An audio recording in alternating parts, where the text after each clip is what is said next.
ನಮಸ್ಕಾರ, ಉತ್ತರ ಕರ್ನಾಟಕ ನ್ಯೂಸ್ಗೆ ಸ್ವಾಗತ. ನಾನು ಹನುಮಾನ್ ದೇಶ್ಮುಖ್. ಮೂಡ ಸೈಟು ಅಕ್ರಮ ಆರೋಪದ ಬಳಿಕ ರಾಜ್ಯ ರಾಜಕೀಯದಲ್ಲಿ ಸಿಎಂ ಬದಲಾವಣೆಯ ಚರ್ಚೆ ಸದ್ದಿಲ್ಲದೆ ನಡೆಯುತ್ತಿದೆ. ಮುಂದಿನ ಸಿಎಂ ಆಗುವ ಆಸೆಯನ್ನು ಸಚಿವರು, ಕಾಂಗ್ರೆಸ್ ನಾಯಕರು ವ್ಯಕ್ತಪಡಿಸಿದ ಮೇಲೆ ಕಾಂಗ್ರೆಸ್ ಪಾಳಯದಲ್ಲಿ ಹೊಸದೊಂದು ಚರ್ಚೆ ಶುರುವಾಗಿದೆ. ಡಿಸಿಎಂ ಡಿಕೆ ಶಿವಕುಮಾರ್ ಅವರ ಈ ನಡೆಗೆ ಕಾಂಗ್ರೆಸ್ ಹೈಕಮಾಂಡ್ ನಾಯಕರು ಅಸಮಾಧಾನವನ್ನು ಹೊರಹಾಕಿದ್ದಾರೆ. ಎಸ್, ಕೆಪಿಸಿಸಿ ಅಧ್ಯಕ್ಷ ಡಿಸಿಎಂ ಡಿಕೆ ಶಿವಕುಮಾರ್ ಮೇಲೆ ಹೈಕಮಾಂಡ್ ಫುಲ್ ಗರಂ ಆಗಿದೆ. ಕಾರಣವೂ ಕೂಡ ಗಂಭೀರವಾಗಿದೆ. ಕಳೆದ ಬಾರಿ ದೆಹಲಿಗೆ ಭೇಟಿ ನೀಡಿದ ಡಿಕೆ ಶಿವಕುಮಾರ್ ಅವರು ಪ್ರಧಾನಿ ನರೇಂದ್ರ ಮೋದಿ ಅವರನ್ನ ಭೇಟಿಯಾಗಿ ಮಹತ್ವದ ಮಾತುಕತೆಯನ್ನ ನಡೆಸಿದರು. ಇದೇ ಈಗ ಕಾಂಗ್ರೆಸ್ ಹೈಕಮಾಂಡ್ ನ ಕೆಂಗಣ್ಣಿಗೆ ಗುರಿಯಾಗಿದೆ. ರಣದೀಪ್ ಸಿಂಗ್ ಸುರ್ಜೇವಾಲಾ, ಕೆಸಿ ವೇಣುಗೋಪಾಲ್ ಅವರು ಈ ಭೇಟಿ ಹಿಂದಿನ ಸೀಕ್ರೆಟ್ ತಿಳಿಯಲು ಮುಂದಾಗಿದ್ದಾರೆ. ಹಾಗಾದರೆ ಡಿಸಿಎಂ ಡಿಕೆ ಶಿವಕುಮಾರ್ ಅವರು ಪ್ರಧಾನಿ ನರೇಂದ್ರ ಮೋದಿಯನ್ನ ಭೇಟಿಯಾಗಿರುವುದಕ್ಕೆ ಹೈಕಮಾಂಡ್ ಅಸಮಾಧಾನಗೊಂಡಿದೆ. ಈ ಹಿನ್ನೆಲೆ 5 ಅನುಮಾನದ ಪ್ರಶ್ನೆಗಳನ್ನು ಕೇಳಲಾಗಿದೆ. ಇದಕ್ಕೆ ಡಿಕೆ ಶಿವಕುಮಾರ್ ಅವರು ಕೂಡ ಹೈಕಮಾಂಡ್ ನಾಯಕರಿಗೆ ಉತ್ತರಿಸಿದ್ದಾರೆ ಅಂತ ಹೇಳಲಾಗ್ತಾ ಇದೆ. ಹಾಗಾದರೆ ಡಿಕೆಶಿಗೆ ಹೈಕಮಾಂಡ್ ಕೇಳಿದ ಪ್ರಶ್ನೆಗಳು ಏನು? ಮೊದಲನೇದು, ಮೋದಿ ಭೇಟಿ ಸಿಎಂಗಳಿಗೆ ಸಿಗೋದಿಲ್ಲ, ನಿಮಗೆ ಹೇಗೆ ಅವಕಾಶ ಸಿಕ್ಕಿದ್ದು? ಎರಡನೇದು, ನೀವೇಕೆ ಮೋದಿಯನ್ನ ಭೇಟಿಯಾಗಿದ್ರಿ, ಅವರನ್ನ ಭೇಟಿಯಾಗಲು ಹೇಳಿದ್ಯಾರು?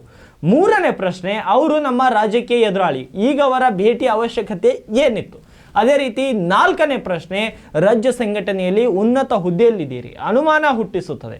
ಇದು 4ನೇ ಪ್ರಶ್ನೆ ಆಗಿತ್ತು. ಮತ್ತು 5ನೇ ಪ್ರಶ್ನೆ, ಸರ್ಕಾರದಲ್ಲಿ ಉಪಮುಖ್ಯಮಂತ್ರಿಗಳಾಗಿದ್ದು ಇಂಥ ಕೆಲಸ ಮಾಡಬಾರದು ಅಂತ ಅವರು ಹೇಳಿದ್ದಾರೆ. ಆದರೆ ಇದಕ್ಕೆ ಡಿಸಿಎಂ ಡಿಕೆ ಶಿವಕುಮಾರ್ ಕೂಡ ಸ್ಪಷ್ಟ ಉತ್ತರವನ್ನು ಕೊಟ್ಟಿದ್ದಾರೆ. ಮೊದಲನೇ ಪ್ರಶ್ನೆಗೆ, ನಾನು ನನ್ನ ಇಲಾಖೆಯ ಕೆಲಸದ ವಿಚಾರವಾಗಿ ಭೇಟಿಯಾಗಿದ್ದೇನೆ, ಮೊದಲನೇ ಪ್ರಶ್ನೆಗೆ ಉತ್ತರವನ್ನು ಕೊಟ್ಟಿದ್ದಾರೆ. ಎರಡನೇ ಪ್ರಶ್ನೆಗೆ, ನರೇಂದ್ರ ಮೋದಿ ಭೇಟಿ ಯಾವುದೇ ರಾಜಕೀಯ ಉದ್ದೇಶಕ್ಕಾಗಿ ಮಾಡಿಲ್ಲ. ಇನ್ನು ಮೂರನೇದು, ನನ್ನ ಹಾಗೂ ಪ್ರಧಾನಿ ಭೇಟಿಯಲ್ಲಿ ರಾಜಕಾರಣವನ್ನು ಬೆರೆಸುವ ಅಗತ್ಯವಿಲ್ಲ ಅಂತ ಹೇಳಿದ್ದಾರೆ. 4ನೇದು, ಇಲ್ಲಿಯ ರಾಜಕೀಯ ಬೆಳವಣಿಗೆಗೂ ನನ್ನ ಭೇಟಿಗೂ ಯಾವುದೇ ಸಂಬಂಧ ಇಲ್ಲ ಅಂತ ಹೇಳಿದ್ದಾರೆ. ಆದರೆ ಇವೆಲ್ಲದರ ನಡುವೆ ಇವತ್ತು ಖುದ್ದಾಗಿ ಬಿಜೆಪಿಗರು ಕೂಡ ಆಶ್ಚರ್ಯದಿಂದ ನೋಡ್ತಾ ಇದ್ದಾರೆ. ಯಾಕೆಂದರೆ ಪ್ರಧಾನಿ ನರೇಂದ್ರ ಮೋದಿ ಅವರ ಅಪಾಯಿಂಟ್ಮೆಂಟ್ ಅಷ್ಟು ಸುಲಭವಾಗಿ ಸಿಗಲ್ಲ. ಡಿಕೆ ಶಿವಕುಮಾರ್ ಅವರಿಗೆ ಸಿಕ್ಕಿದ್ದು ಹೇಗೆ ಅನ್ನೋದು ಕುತೂಹಲದ ಪ್ರಶ್ನೆಯಾಗಿದೆ. ಡಿಕೆಶಿ ಮೋದಿ ಭೇಟಿ ಬಗ್ಗೆ ವಿಪಕ್ಷ ನಾಯಕ ಆರ್ ಅಶೋಕ್ ಅವರು ಪ್ರತಿಕ್ರಿಯಿಸಿದ್ದಾರೆ. ಮೋದಿ ಅವರನ್ನ ಡಿಕೆ ಶಿವಕುಮಾರ್ ಭೇಟಿಯಾಗಿದ್ದು ಯಾಕೆ ಅನ್ನೋದು ಅವರ ಹೈಕಮಾಂಡ್ ನಾಯಕರು ನೇರವಾಗಿ ಕೇಳಿದ್ದಾರೆ. ರಾಜ್ಯದಲ್ಲಿ ಸಿಎಂ ಬದಲಾವಣೆಗಾಗಿ ಕಾಂಗ್ರೆಸ್ನವರೇ ಟವಲ್ ಹಾಕ್ತಿದ್ದಾರೆ. ಅದರಲ್ಲಿ ಡಿಕೆ ಶಿವಕುಮಾರ್ ಕೂಡ ಒಬ್ರು.